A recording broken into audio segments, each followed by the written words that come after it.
Alors c'est un premier EP avec une histoire sur le voyage intérieur, le fait de se trouver.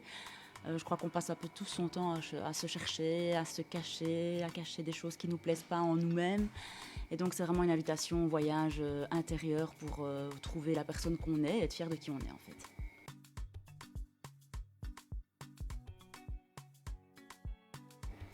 Alors je dis souvent, mes inspirations principales pour l'écriture, c'est vraiment l'être humain, c'est nous, c'est toi, c'est moi.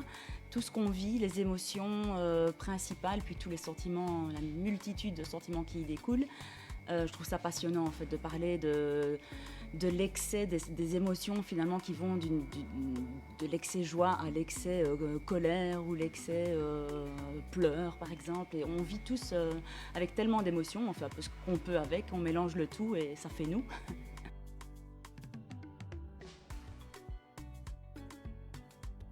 C'est mon nom de scène. Alors j'ai eu un premier projet musical où c'était Philly tout court, puisque Philly c'est mon vrai prénom, en tout cas diminutif. Et puis pour ce nouveau projet, je revenais avec quelque chose de plus frais, donc de plus pop aussi. Je propose quelque chose de pop avec des sons électro, un peu de soul encore quelque part pour ne pas renier mes premières racines. Mais je voulais quelque chose de nouveau qui fasse appel à la renaissance. Et comme on dit de moi que j'ai la force d'un lion et la fragilité d'une fleur, j'ai été chercher un petit peu tout ça. Je me suis dit, ah Philly, Lila, dans Lila, il y a le lit de lion et Lila, la fleur.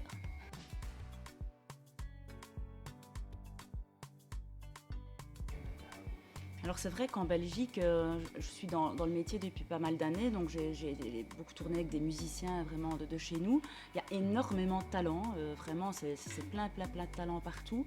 Et je trouve que le Belge arrive à toujours avoir quand même sa particularité. On le disait juste avant, peut-être pas toujours avec l'aide qu'il faut, mais il arrive à être un peu lui-même et arriver avec son univers, son storytelling, ses choses à dire tel qu'il est finalement.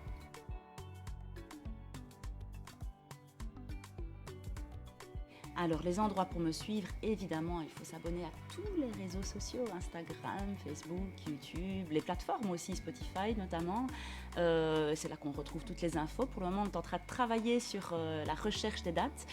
C'est vrai que le Covid n'a pas aidé, donc le Covid a reporté pas mal de dates de l'année passée, de l'année d'avant. Donc on se bat, on va trouver des choses, mais on est en train.